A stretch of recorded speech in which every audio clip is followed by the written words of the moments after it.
Ever feel like you're trying to learn something? It could be anything, right? Yeah. A language, an instrument, even just, software at work. Uh-huh. And you just wish you could skip the overwhelm and just get it.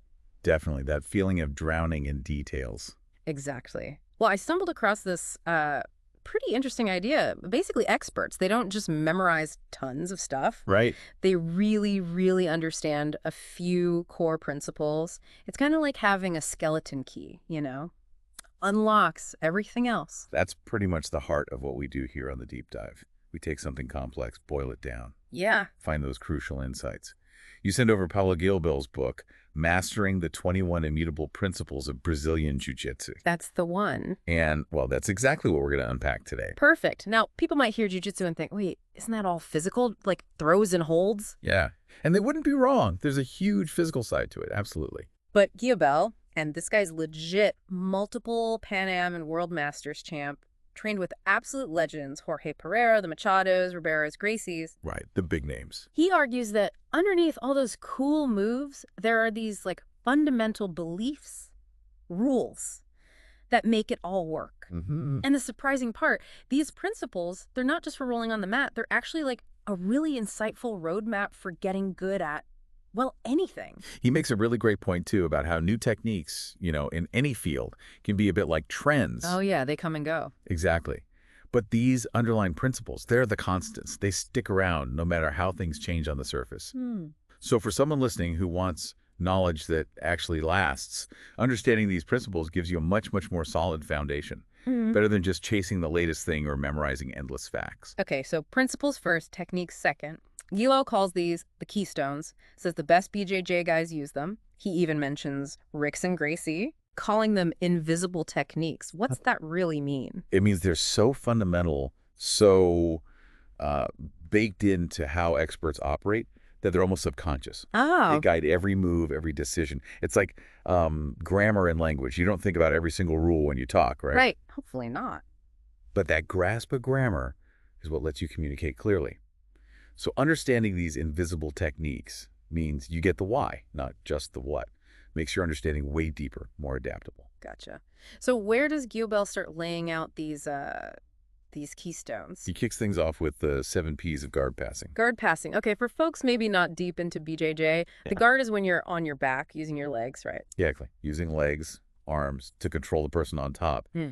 Passing the guard is breaking through that defense to get a better position. Makes sense. And Guillobel breaks down how to do that successfully into 7 key ideas. Mm. And helpfully, they all start with P. Huh. Always appreciate a good mnemonic. All right, what are these 7 Ps? Okay, we've got position, posture, pressure, persistence, patience, proper balance, and precision. Wow, okay. That's a list. And he's really clear. You kind of need all of them working together. Yeah. You can't just pick one. To consistently pass someone's guard, especially if they're good. Exactly. So let's dig into the first one, position. Position. Okay. He says it's about being in the right place, right way, right time. Sounds almost like real estate advice.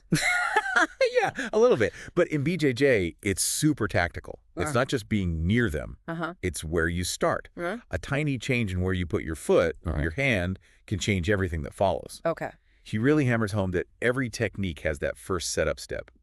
Get it wrong, and the rest probably won't work. Right. For guard passing, he gives this example with open guard. That's where the person on bottom uses their legs to keep you away. Yeah, lots of space involved. He talks about placing his shin behind the opponent's knee. This does a couple of things. 1, pressure to flatten their hips makes them less powerful. 2, it messes up the angles for common guards, like Del Riva when they hook your leg, or butterfly guard. So it's like establishing a strategic beachhead right away. Perfectly put. It's about that initial advantageous setup. Okay, makes sense. Next up, posture. We hear about posture all the time, sitting straight, lifting right. What's Yeah. the critical part for passing guard? Here, posture is really about the alignment between your head and your hips, your center line, basically. He uses a good contrast. If you're dealing with spider guard feet on biceps and you lean way too far forward, head down, you're just asking for a triangle choke. Big vulnerability. Right. But if you stay upright, head up, maybe shin slightly forward, you're much more stable. Harder to attack. He even talks about a pyramid shape in closed guard, that wide, stable base. Got it. So good posture keeps you balanced, makes you a tougher target. The third P is pressure. He mentions two kinds, weight and speed. Yep. Weight pressure is basically using gravity effectively when you're on top. Right. They can't use their weight against you the same way. Exactly. And it can be really tiring for the person on bottom. And this is key, you can't just like flop on them. Right. Putting your weight in the wrong place actually makes you vulnerable to sweeps or submissions. It's about finding those specific angles, those points of contact to really maximize the pressure. Yeah. Make them work constantly. Okay, smart pressure and speed pressure. That's different. It's about rapid transitions, moving quickly between positions or attacks to just overwhelm them. Push the pace. Yeah, push the pace, force openings because they can't keep up. But Guillobel adds a caution. This takes serious stamina. Oh, yeah. And really good breathing. You try to go that fast without being conditioned for it, Yeah. you'll gas out first. It can totally backfire. Makes sense. Heavy control versus fast overwhelm. Okay, next P, persistence. Sounds simple, right? Just don't quit. But he says it's often missed. Yeah, the nuance is about staying focused on the main goal. Persistence in passing means you keep working to get past the guard. Right. Even if it's not working immediately. Exactly. Don't just abandon the plan after 30 seconds. He uses this great analogy. Passing a tough guard is like boiling water. Okay. If you stop just before it hits boiling, all that heat you put in is wasted. Ah, I get it. He sees people apply good pressure, try a few things, but if the pass isn't instant, they switch. Yeah. Maybe go for a leg lock or something else. Which might work sometimes, but... But if your goal is to get good at passing, you need to stick with the pass itself. See it through. Okay, so grind it out, stick to the objective. After persistence comes patience. Seems kind of the opposite of speed pressure. How do those work together? It's a great question. Patience isn't just sitting there doing nothing. It's about knowing when to apply that persistence and when to just wait. Wait for an opening? Exactly. Avoid rushing. Be ready when they make a mistake. He tells this amazing story about training with Saulo Ribeiro. Oh, yeah. Saulo wasn't attacking, just defending calmly. Yeah. Waiting. Guillobel felt he had to do something, forced to move. Boom, Saulo sweeps him. So Guillobel tries the same thing, just waits. They stayed in the same spot for minutes until Guillobel couldn't stand it, moved again. And got swept again. Instantly. It's a powerful lesson. Sometimes waiting is the best move. Waiting for that right moment. That's brilliant. Really shows the mental game. Okay, sixth P, proper balance. How does balance tie into getting past someone's legs specifically? Well, when you're trying to pass, the other person is actively trying to stop you, usually by trying to submit you or sweep you. Trying to knock you off balance. Exactly. So good balance on top is your main defense against all that. It lets you stay in control, keep working your pass. Guillobel stresses paying constant attention to where they are, what they might do next. And he points out your head position is crucial for balance. How so? If your body's moving one way, leaning your head slightly the other way helps keep you centered, prevents getting tipped over easily. Interesting. He even suggests aiming for roughly a 45-degree angle to your opponent in a lot of passing situations, just as a general guide for stability. Okay, so balance equals staying grounded while they try to mess with you. Finally, number 7, precision. Sounds like putting it all together. That's exactly it. Precision is doing the right thing at the right time in the right way. You can have great position, posture, balance. But if your move is sloppy... It won't work against someone skilled. Precision comes from really understanding what your opponent is giving you right then and knowing the exact right tool for that moment. Which only comes from practice. Tons of practice, repetition, experience. That's how you hone that timing and accuracy. Okay, that's a really solid breakdown of the 7 Ps. It's cool how they interlock. Then he shifts gears to the chess game analogy. How does Jiu Jitsu connect to chess? Yeah, it's a great analogy. Guillobel sees some really sharp parallels, especially around strategy. A key idea is controlling the center of the board in chess. Right, those crucial middle squares. He argues the BJJ equivalent of the center is controlling your opponent's hips. The hips? Yeah. Really? Why are they so important? Think about it, nearly all movement, all power generation in BJJ comes from the hips. Yeah, that's true. If you can't move your hips, you can't attack well, you can't defend well, you can't even really move between positions effectively. Okay. So Guillobel says, yeah, people focus on submissions, but real control comes from keeping their hips flat. Restricted? Stops them from generating power or escaping. Exactly. He actually shifted his own focus heavily onto hip control and said it made a massive difference. Neutralized opponents, create more openings for him. So controlling the hips is like locking down the center in chess, dictates the whole game. He also mentions checkmate in BJJ, the submission, but he distinguishes between control-focused fighters and submission-driven ones. Right. Checkmate in chess traps the king. Submission in BJJ forces the tap. He sees two main paths to get there. Okay. Control-focused fighters prioritize getting really dominant positions, first like mount, sitting on their chest or taking their back. Then the submissions are more obvious. Setting it up carefully. Yeah. Submission-driven fighters, though, they still need good position, but they're always hunting for submissions from almost anywhere. Makes them super dangerous. Different styles, different threats. And he notes how you train often shapes which style you lean towards. Makes sense. He also talks about thinking ahead, like 3 moves ahead. How is that possible in something so fast and, frankly, chaotic? Just like chess, right? Anticipating reactions is key. Guillobel says it comes from tons of practice, rolling with different people. Seeing all the possible responses. Exactly. You start to get a feel for what people usually do in certain spots. And having combinations is crucial. Multiple options chained together. Like, attack the neck to expose the arm. Perfect example. Or push them one way to sweep them the other. It's cause and effect, using their expected reaction against them. It becomes a strategy in itself. Setting traps. Okay. And finally, the value of the positions. Comparing mount and back control to the queen in chess, how does that help? Knowing some positions are way better than others helps you make smarter choices. In chess, you might threaten the queen to force them to expose a weaker piece. Right. A sacrifice or a distraction. In BJJ, same idea. Pressure for mount a high-value position. They'll fight hard to escape, maybe only getting to side control, which might have been your goal anyway. Huh. Clever. Or if you're on bottom, constantly attacking with submissions can make them so defensive they open up a sweep for you. Understanding that hierarchy changes how you attack and defend. That's a really strategic layer. Yeah. Okay. Shifting from chess, we get the wet rug analogy. Sounds damp. More physical, I assume. Yeah, definitely physical. It's a fantastic way to picture how to control someone effectively when you're on top side control, mount, etc. Okay. He asks, would you rather escape from under a 200-pound wet rug or a 200-pound piece of plywood? The plywood, definitely. The rug sounds awful. Right, because the plywood is rigid, you could find edges, Yeah. push against it. The wet rug just conforms, molds to you, distributes the weight. Makes it way harder to move. Exactly. Guillobel's point. When you're on top, aim to be like the wet rug. Relax your body as much as possible while still keeping that firm control. Because being tense makes you rigid, like the plywood. Easier to move. Precisely. Tension makes it easier to escape, and it wastes your energy. Relaxing makes you heavier, harder to shift, and saves energy. He does warn, don't relax so much you lose balance. Right. Find the sweet spot. And he gives a tip. Focus on your breathing to help relax, especially the exhale. Makes total sense. Tension creates handles for them. Okay, next is the Zen Stage. Sounds mental. It pulls from the book Zen and the Art of Archery. The main idea is the power of repetition, doing something correctly over and over and over. Until it's automatic muscle memory. Exactly. Deep muscle memory. Yeah. You reach a point where you execute the technique almost without thinking. A Zen state of mind, he calls it. Minimal conscious thought during the move itself. So it becomes ingrained. A habit. Right.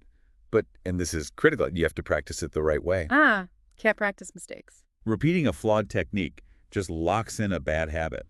Makes it harder to fix later. That's where a good instructor is vital, to catch those errors. Quality repetition. He even quotes Bruce Lee. Fear not the man who has practiced 10,000 kicks once, but fear the man who has practiced one kick 10,000 times. Classic. Quality over quantity with guidance. Okay, flow like water. Very philosophical. It draws on that traditional Asian view of Jiu Jitsu. Water adapts, right? Mm-hmm. Takes the shape of its container, finds the easiest path. Path of least resistance. Your Jiu Jitsu should be like that. Adaptable. Efficient. Always look for the easiest way to apply technique. Don't just try to muscle through everything. Tailor your approach to that specific opponent. Be fluid, not just strong. Exactly. Yeah. Because trying to force things just leads to getting tired unnecessarily. Mm. You miss chances to use technique, save energy. He mentions this idea of conserving strength comes up a lot in the book. Ignoring it just means you gas out. Ties into energy management later. Okay, the Braveheart analogy. Sounds like it's about mindset, how you start a match. It is. He criticizes a tendency he sees, even in higher belts sometimes, starting matches by sort of dancing around, avoiding real engagement, trying quick, maybe not well-planned moves. Hesitant. Or trying to be sneaky. Maybe a bit of both. He contrasts it with Braveheart. The warriors charge straight in, meet the enemy head-on, figure out their strengths, weaknesses, then adapt. So face the challenge directly. Don't shy away. Exactly. Guillobel argues the only way to truly master BJJ is by engaging with your opponent's game. Learn how to neutralize their strengths, exploit their weaknesses. Avoiding contact, that shows a lack of confidence, and you miss chances to learn in real time. Right. Plus, he makes the point that engaging can actually tire them out more than you compared to just jumping around wasting energy.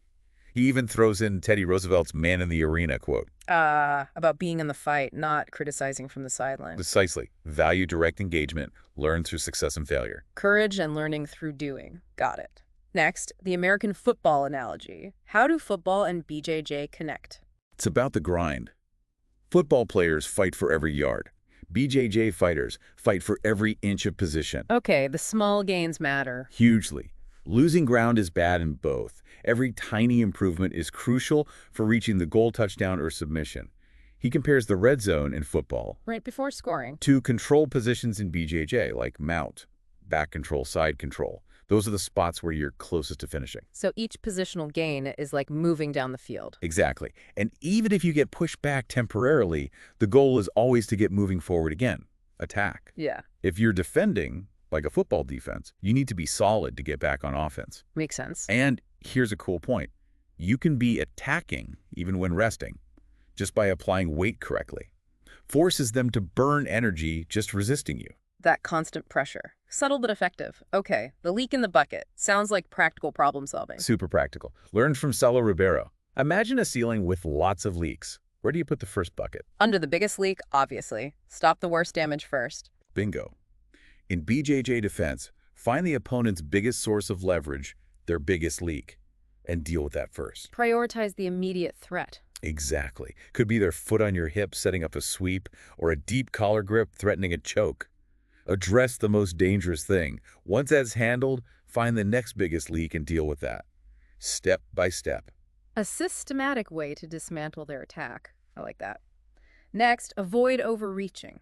Sounds like it could be physical or metaphorical. Here he means physically reaching for stuff that's just too far away during a roll. Oh, okay. He says people have this urge, maybe survival instinct, to just grab for a distant leg or arm, especially when under pressure. Yeah, I can picture that desperation grab. But it's usually bad news. From the top, you lose your balance, get swept easily, or expose an arm. Right. From the bottom, you often open up your neck or body for them to attack. He points out two main ways people overreach: reaching too far from their core, or holding a grip while the opponent moves that limb away from your core. Stretching yourself out. Yeah. The big tip: keep your arms relatively close. Protect your core. Fighting one-armed against two rarely works. Keep it tight. Makes sense. The fortress analogy is next, from Master Rillian Gracie. Sounds foundational. It's a beautiful analogy for the guard, that defensive position on your back. Your feet, legs, hips, arms, hands. They're the walls, the warriors, defending your fortress. Okay. The main goals of the guard: defend yourself, block them from getting past your defenses, penetrating the fortress, and attack from there, submissions or sweeps. Right. Counterattack from safety. And Guillobel points out the BJJ guard is pretty unique. You get to rest your body on the ground, maybe even use their weight against them if your guard is sharp. He breaks down closed guard versus open guard using this analogy too, right? Exactly. Closed guard legs locked around their waist is the fortress with the gates closed. Big advantages.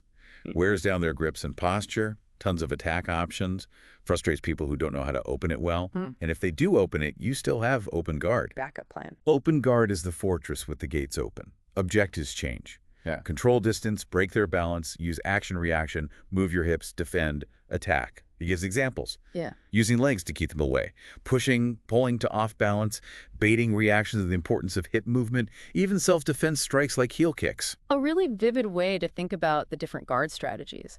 Next is action and reaction.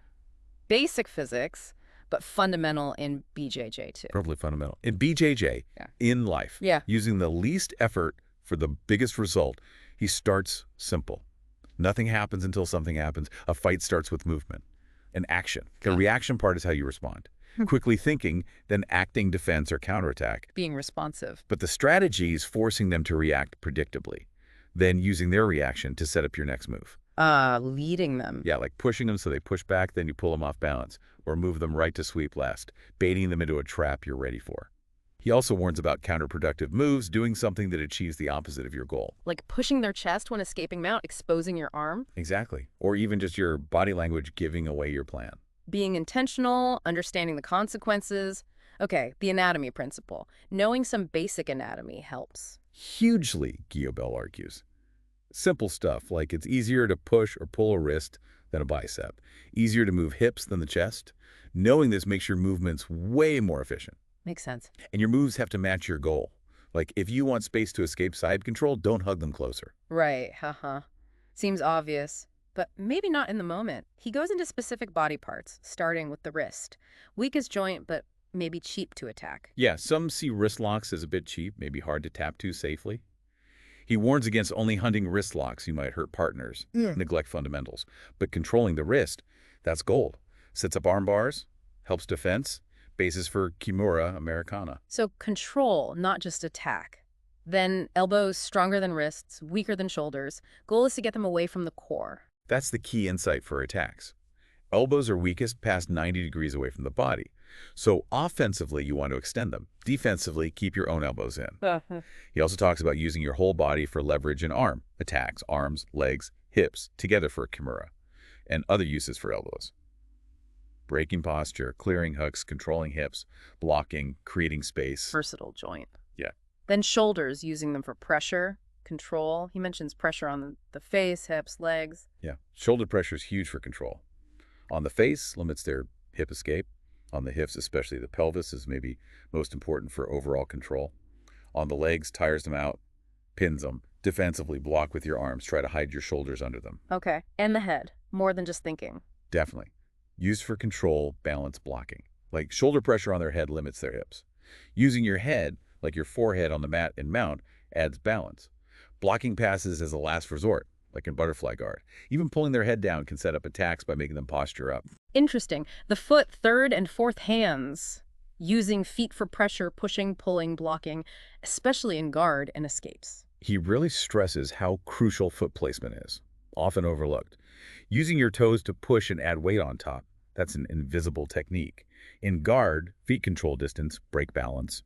And for escapes like bridging and hip escapes, your legs and feet provide the real power. Much stronger than arms alone. Then the shin, your shield, used for passing and defending. Dual purpose. Passing guard. Yep. Pressure on hamstrings. Windshield wiper action against hooks like De La Riva, pinning legs, shin slicer pass. Defending. Creates a barrier, blocks them from getting close, helps prevent submissions by controlling space near your hips. Okay, hips again. Center of the board. Using them for control, pressure down, defense, bumps, bridges, escapes, and attack, creating angles. He keeps coming back to the hips. Top position, Yeah. drive hips down for pressure, inside control, mount, knee on belly, defense. Hips generate power for bumps, bridges, hip escapes, changing angles, offense. Dynamic hip movement creates angles for attacks, sweeps, transitions. Central engine. Finally, hands. Grips. Pushing, pulling, blocking, posting, choking. Correct grips in the right spot are key. And knowing where to push or block for best leverage, shoulder, hips, head, wrist, are often better targets than chest or belly. Using hands efficiently saves a ton of energy too. Don't just death grip everything. That anatomy principle section was incredibly detailed. Wow. Okay, next. The Grandmaster Helio Gracie principle. Back to defense. Yep, Helio Gracie's core philosophy. If you don't lose, you win. Protect yourself at all times. Right. Perfect defense does more than just stop submissions. It lets you rest, stay calm, find counter opportunities, save energy while they waste theirs attacking fruitlessly. And this came from him being smaller, needing to outlast people. Exactly. Wear them down with defense, Yeah. then submit them when they're tired and frustrated. Guillobel notes this focus can get lost in purely competition-driven gyms. His advice for conserving energy based on this. Defense first. Find comfortable spots. Be patient. Know when a position is lost. Don't fight pointless battles. Look for weaknesses. Know when to improve position versus just hold. Have solid escapes. Know when to attack. Very strategic, very efficient. Okay, the new shiny object syndrome. This one hits home for anyone learning anything, I bet. Totally. He uses a business analogy, people chasing the latest trend instead of mastering basics. Same thing happens in BJJ. Always looking for the cool new move. Yeah, students chasing fancy techniques they saw online, but they still can't reliably escape, mount, or back control. Building that fancy roof on a weak foundation again. Exactly. Yeah. This strong advice. If your basic escapes aren't rock solid, dedicate serious time, like at least 2 months, just drilling those fundamentals before worrying about advanced stuff. Solid advice for any skill. Next, the big rock analogy, dealing with being pinned. Right. Imagine a huge rock lands on you. What's your instinct? Push it off, or block it, not hug it. Exactly. But in BJJ, when someone gets a dominant pin, like side control or mount, the instinct is often to grab them, pull them closer. Which is the opposite of what you need. Totally. Your goal should be to create space. That space lets you escape. He says push sideways, usually, not straight up against gravity. Use leverage. And if the rock is too heavy to push, block and scoot away. Hip escape. Create space that way. And remember, your legs, for bridging, are way stronger for making space than your arms. Simple concept, powerful application, create space. Okay, the fine line, another Helio Gracie concept. It sounds like it's about timing. Precisely. Helio taught that every technique, start to finish, has a tiny moment of weakness, a fine line. A brief window. It's that split second where they're just starting a move or just losing control. Missing that window, being too early or too late, is a huge reason people lose. Developing that sensitivity must take ages. It does. Guillobel outlines 4 key actions related to it. 1. Recognize when you've lost a position and transition immediately to the next best thing. Don't cling to failure. 2. Know when to just retreat. Bail on a bad spot instead of wasting energy. Cut your losses. 3. Counterattack with precision, exactly when they hit that fine line of weakness. Capitalize. 4. Make your move to improve your position before they fully cross the line and establish theirs. Be proactive. Wow. Deep strategic awareness and timing. Okay? Next, energy management. He calls this maybe the most important. He does. And feels it's often overlooked, especially by beginners. Simple truth. First one to gas out usually loses. Makes sense. So managing your energy, conserving it, is absolutely crucial. He mentions the super fast, nimble game of guys like Jacare, says it's effective but maybe not sustainable for everyone. The goal.